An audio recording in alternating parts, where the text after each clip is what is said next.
In today's lecture, we are going to start our next topic, optical activity or optical isomerism. तर आतापर्यंत आपण काय काय पाहिलं बघा. Classification of haloalkane and haloarene. त्यानंतर आपण पाहिलं nomenclature of haloalkane and haloarene. त्यानंतर आपण पाहिलं preparation methods, preparation of alkyl halide from various method बघितले आपण. ठीक आहे. आता आपण जो नेक्स्ट टॉपिक आहे ऑप्टिकल ऍक्टिव्हिटी और ऑप्टिकल आयसोमेरिझम बघणार आहोत. आता तुम्हाला माहिती आहे का ऑप्टिक म्हणजे काय? Optic means related to light. Okay. Optic किंवा ऑप्टिकल ऍक्टिव्हिटी जी टर्म्स असेल ती कुणाशी रिलेटेड असेल तर लाईटशी रिलेटेड असेल. ओके. आता बघा, आपण सपोज आपल्या डोळ्यावर सूर्यप्रकाश आला तर आपले डोळे काय होतात? दिपतात. तर तुम्हाला माहितीये आपण ऑर्गॅनिक कंपाऊंड पासून बनलेलो आहोत. म्हणजे सांगायचं एवढंच की ऑर्गॅनिक कंपाऊंड हे लाईटला रिॲक्ट करतात. आता जी फर्स्ट टर्म आहे प्लेन पोलराइज लाईट, त्याला पीपीएल म्हटलं जातं. ओके. ती फर्स्ट टर्म आपण आता बघूया. Plane polarise light. ओके. आता सपोज आपण एखाद्या रूम मध्ये बल्ब ऑन केला तर तो बल्बचा जो प्रकाश आहे तो ऑल डिरेक्शननी स्प्रेड होईल. ओके. आता तुम्हाला इथे मी एक एक्झाम्पल घेऊन सांगते. Suppose this is the ordinary source of light. This is the ordinary source of light.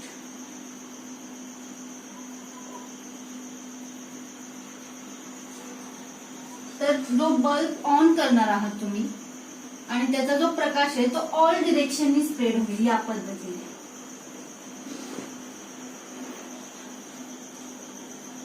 ठीक आहे. आता आपण त्याच्या पुढे त्या लाईटच्या रेसच्या पुढेच बघा, आपण इथे सपोज निकोल प्रिझम ठेवला तर तुम्हाला माहितीये निकोल प्रिझम कशाचा असतो? Calcium कार्बोनेटचा.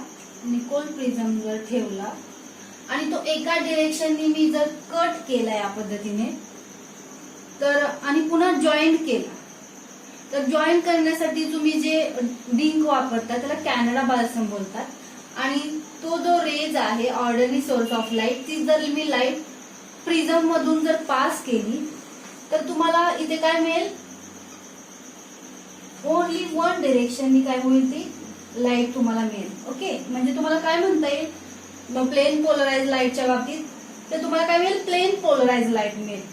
Only one direction which is perpendicular to the direction of propagation. Okay. म्हणजे तुम्ही काय सांगाल? Plane polarized light which is travels in a only one direction which is perpendicular to the direction of propagation. Okay. म्हणजे काय म्हणणार? Is a light which travels in only one direction,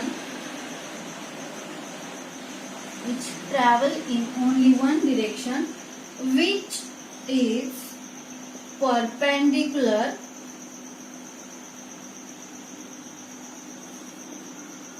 to the direction of propagation.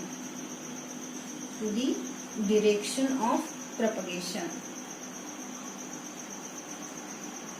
बघा इथे काय घेतलंय तुम्ही? Ordinary source of light घेतलेला आहे आणि त्यातून जर तुम्ही पुढे त्याच्या निकोल प्रिझम ठेवला आणि त्यातून जर तुम्ही रेज ट्रॅव्हल केले, ओके, निकोल प्रिझम मधून, तर जे तुम्हाला इथे रेज मिळतील ते परपेंडिक्युलर असतील to the direction of propagation. Okay. तर तुम्हाला इथे प्लेन पोलराइज लाईट मिळेल. म्हणजे बघा plane polarise light is a light which is travels in only one direction. बघा इथे ओनली वन डिरेक्शनने ट्रॅव्हल झाली आणि ते ऑर्डिनरी सोर्स मध्ये ऑल डिरेक्शन इथे लाईट ट्रॅव्हल्स झालेली दिसते. बघा travels in only one direction which is perpendicular to the direction of propagation. Okay. तर ही जी फर्स्ट टर्म आहे आपली इथे समजली आहे का तुम्हाला? Plane polarise light. आता जी नेक्स्ट टर्म आहे asymmetric carbon or chiral carbon बघूया आपण.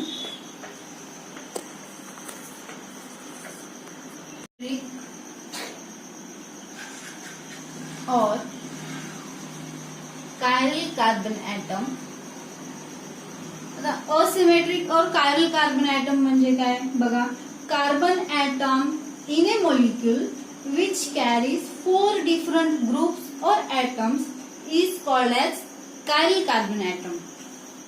आता बघा मी हे आहे मिथेनचं स्ट्रक्चर काढते. हे मिथेन आहे माहिती तुम्हाला. ओके, आता ह्या ज्या कार्बनच्या 4 व्हॅलेन्सीज आहेत त्या 4 हायड्रोजनने सॅटिस्फाय केलेल्या आहेत. तर त्या 4 हायड्रोजनच्या जागी मी जर 4 other different group or atoms satisfy केले तर हा झाला कायरल कार्बन ऍटम. बघा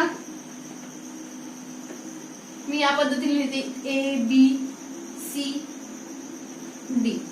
4 कार्बनला 4 different group or atoms attach केलेले आहेत. तो हा झाला कायरल कार्बन ऍटम. आणि जो कायरल कार्बन ह्या चिन्हाने डिनोट केला जातो तर ह्या चिन्हाला ॲस्टेरिस्क बोलतात. ओके, तर तो हा झाला कायरल कार्बन ऍटम. आता एक एक्झाम्पल बघूया आपण.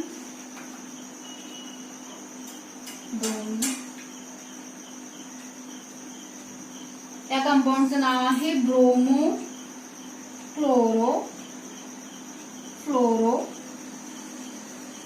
मिथेन. इथे बघा हा जो कार्बन ऍटम आहे त्याला अदर 4 डिफरंट ग्रुप और ऍटम अटॅच केलेले आहेत. सो हा झाला कायरल कार्बन ऍटम. अजून एक एक्झाम्पल बघूया आपण. 2 क्लोरोब्युटेन बघूया.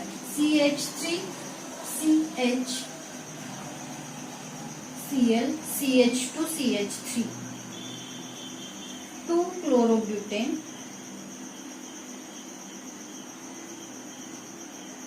बघा त्याच्या इकडे हायड्रोजन आहे, खाली क्लोरीन आहे, या साइडला मिथाइल ग्रुप आहे आणि इकडे इथाइल आहे. तो हा झाला कायरल कार्बन ऍटम. अजून एखादं एक्झाम्पल बघू आपण. आता इथे बघा ह्या एक्झाम्पल मध्ये CHO CHOH CH2OH म्हणजे 4 टाइम्स. आता हा जो फर्स्ट कार्बन आहे तो अल्डिहाइड ग्रुप आहे. आता माहिती तुम्हाला हा अल्डिहाइड ग्रुप आहे CHO. तो मी या पद्धतीने लिहिते CHO. ओके, हा झाला सेकंड कार्बन ऍटम. असे 4 टाइम्स आहेत CHOH आणि त्याच्या खाली आहे जो लास्टचा कार्बन ऍटम आहे तो CH2OH. आता बघा हा जो सेकंड कार्बन ऍटम आहे त्याला CHO हा एक ग्रुप अटॅच आहे, या साइडला OH आहे हायड्रॉक्सिल ग्रुप, इकडे हायड्रोजन आहे आणि खाली CH2OH आहे. म्हणजे हा जो सेकंड कार्बन ऍटम आहे त्याला 4 डिफरंट ग्रुप और ऍटम अटॅच आहेत. तो हा झाला कायरल कार्बन ऍटम. त्याच्या खालचे जे 4th असतील ते पण काय असतील, कायरल कार्बन ऍटम्स असतील. ओके, आणि हे जे कंपाऊंड आहे ते ग्लुकोज आहे. तर ग्लुकोज मध्ये 4 कायरल कार्बन ऍटम असतील. किती? 4 कायरल कार्बन ऍटम. आणि हा नसणारच आहे. ओके, आणि हा जो तो विषय सोडा कारण त्याच्यामध्ये डबल बॉन्ड आहे. म्हणजे याच्यातले जे 4 कायरल ग्लुकोज मधले काय आहेत, 4 कायरल कार्बन ऍटम आहेत ग्लुकोज मध्ये, लक्षात ठेवा. ठीक आहे. आता असिमेट्रिक और कायरल कार्बनची डेफिनेशन काय सांगता येईल बघा. Carbon atom in a molecule which carries 4 different atom और group is called as chiral carbon atom. आता जी नेक्स्ट टर्म आहे, थर्ड टर्म, ऑप्टिकल ऍक्टिव्हिटी, ती बघणार आहोत आपण. Optical activity. तर ऑप्टिकल ऍक्टिव्हिटीच्या बाबतीत काय सांगता येईल बघा. Optical activity is a phenomenon which is shown by those organic compounds which contain at least one chiral carbon atom or asymmetric carbon atom.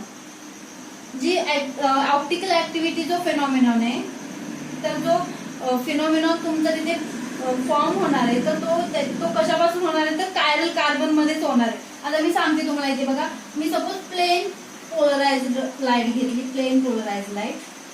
Okay, ती मी एका सोल्युशन मधून पास केली. इथे एक सोल्युशन ठेवलेलं आहे. ओके, ते लॅक्टिक ऍसिडचं सोल्युशन असेल. Lactic acid. आता लॅक्टिक ऍसिडचा फॉर्म्युला माहिती आहे का तुम्हाला. CCH3 OH HCOH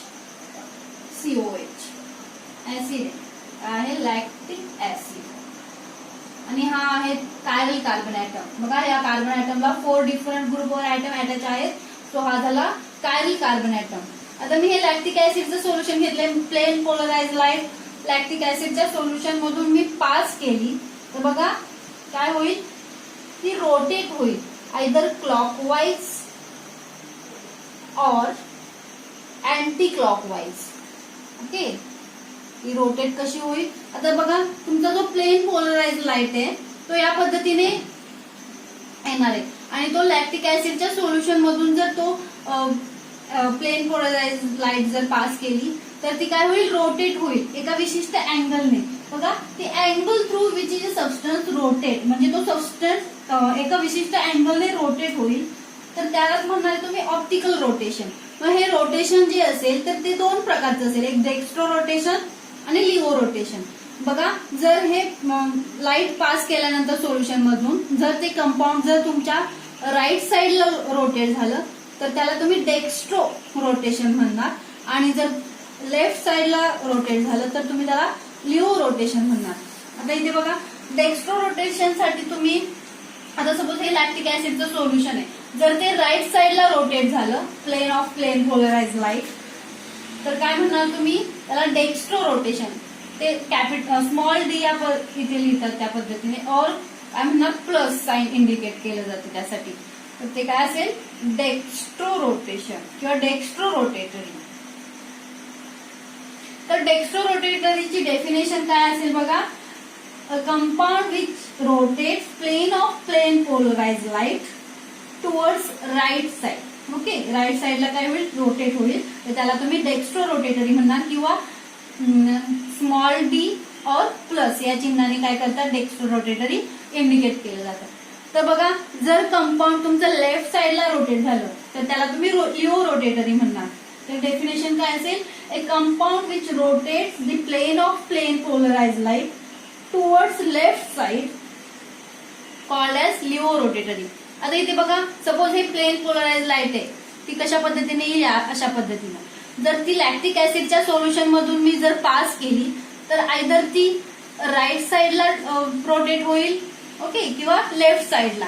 जर राईट साइडला जर रोटेट झाला तर काय होणार, तिथे तुमचा डेक्स्ट्रो रोटेटरी फॉर्म होणार.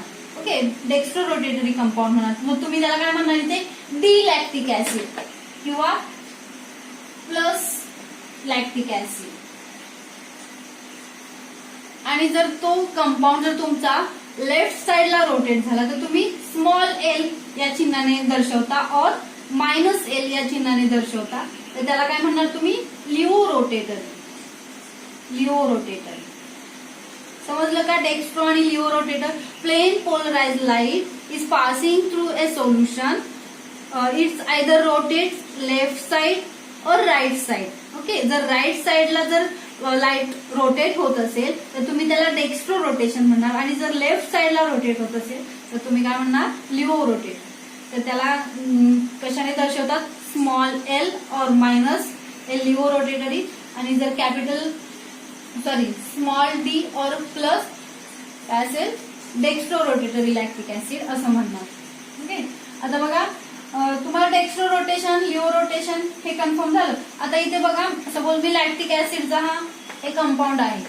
ओके, सपोज हे डी लॅक्टिक ऍसिड असेल और त्याला प्लस लॅक्टिक ऍसिड असेल इथे मी.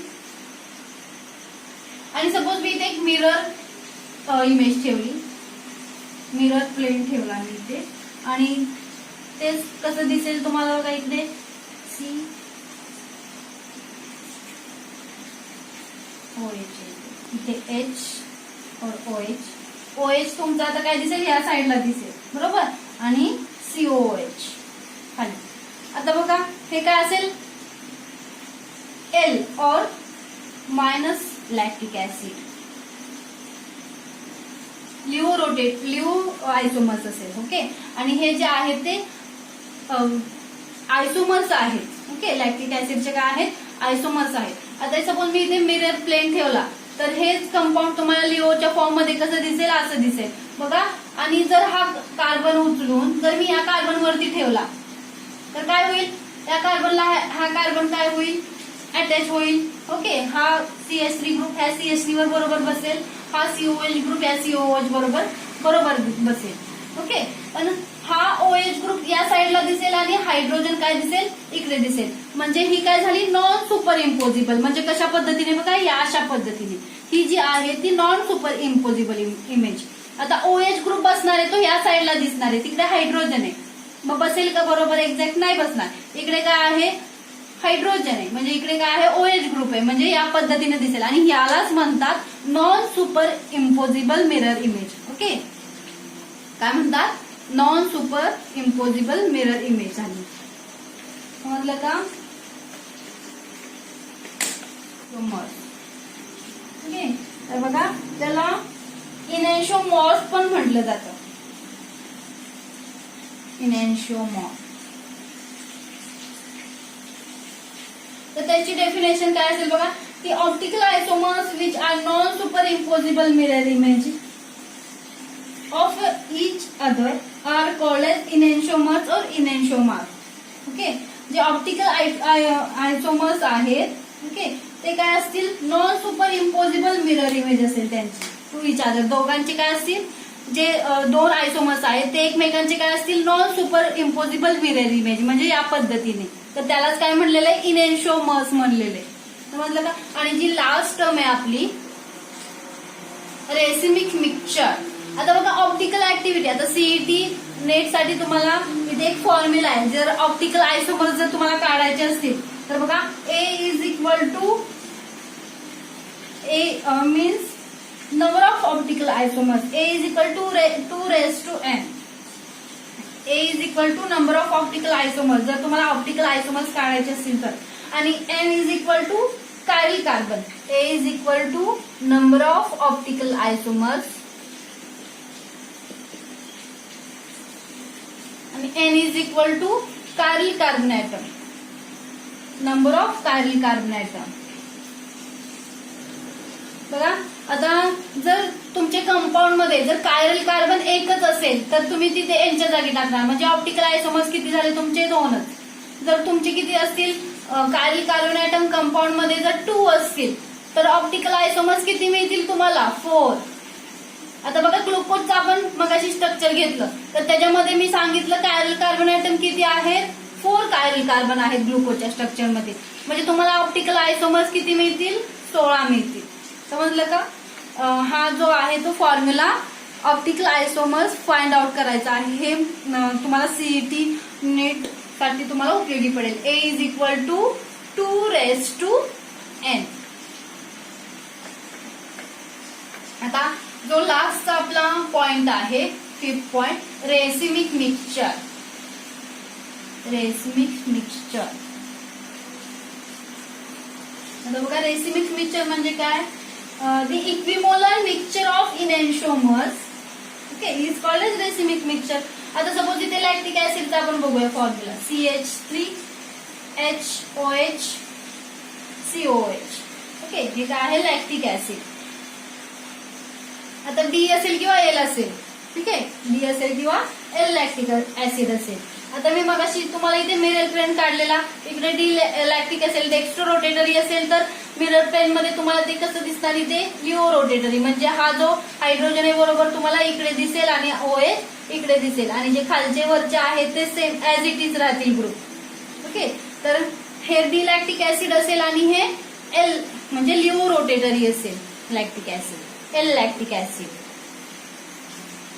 तर हे जे आयसोमर्स आहेत, आता जेवढा हा D लॅक्टिक ऍसिड असेल तेवढाच L लॅक्टिक ऍसिड असेल, म्हणजे इक्विमोलर त्यांचं नेचर असेल. म्हणजे equimolar mixture of enantiomers is called as racemic mixture.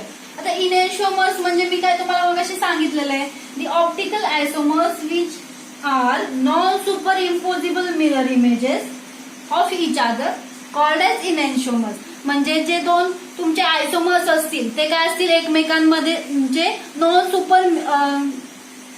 Super imposable mirror image असतील तर त्यांना काय म्हणलेलं आहे, इनॅन्शिओमर्स म्हणलेले. Okay, this is D lactic acid.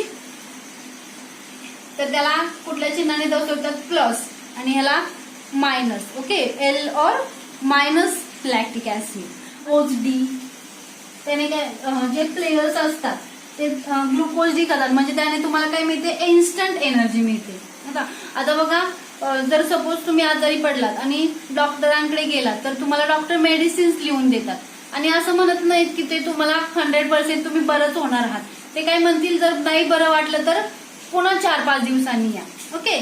जर आता बघा आपल्या बॉडीला जर डेक्स्ट्रो रोटेटरी जर लागत असेल किंवा लिओ रोटेटरी दोन्हीपैकी एक, तर आणि त्या ज्या मेडिसिन डॉक्टरांनी लिहून दिलेल्या असतील आणि त्याच्यामध्ये ते नसेल डेक्स्ट्रो किंवा लिओ जे आपल्याला लागत असेल ते, तर आपण बरे होणार नाहीये तिथे. म्हणून डॉक्टर काय करतात, परत गेल्यानंतर परत त्या गोळ्या बदलून देतात. म्हणजे बघा, म्हणजे तेच कंपोजिशन असतं, फक्त डेक्स्ट्रो लिओ या पद्धतीने चेंज झालेलं असतं. ओके. आता ग्लुकॉन सी म्हणून एक आहे बघा, ग्लुकॉन सी. तर ते काय आहे, विटॅमिन डी और सी मिक्स आहे. ग्लुकोज आणि विटॅमिन सी, तर त्याला ग्लुकॉन सी पण असं म्हटलेलं आहे. ठीक आहे.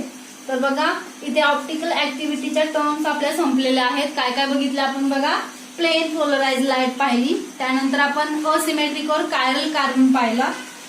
ठीक आहे. त्यानंतर आपण काय बघितलं, डेक्स्ट्रो रोटेटरी और लिओ रोटेटरी, हे समजले तुम्हाला. त्यानंतर इनॅन्शोमर आणि रेसिमिक मिक्सचर आणि ऑप्टिकल ऍक्टिव्हिटीचा जो फॉर्म्युला आहे, ऑप्टिकल आयसोमर्स फाइंड आउट करायचा. Number of optical isomers A is equal to 2n.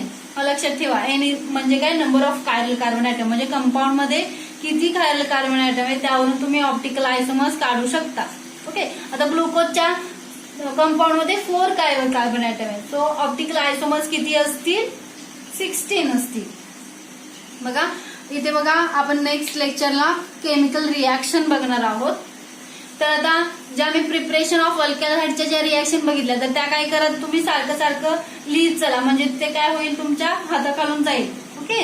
आणि जर तुम्ही असंच जर वाचलं, आता सपोज कोणाच्या लक्षात राहतं म्हणून ते तसंच लक्षात ठेवतात, तर काय होईल, तुम्ही जर थोड्या वेळाने जर ते लिहायला गेलं तर ते विसरून गेलेलं असेल. त्यासाठी काय करायचं, सारखा लिहिण्याचा सराव करायचा रिॲक्शन, तरच ते तुम्हाला त्याचा सराव होईल सारखं सारखं लिहिल्यानंतर. ठीक आहे. आता आपण जे नेक्स्ट लेक्चरला बघणार आहोत, केमिकल रिॲक्शन.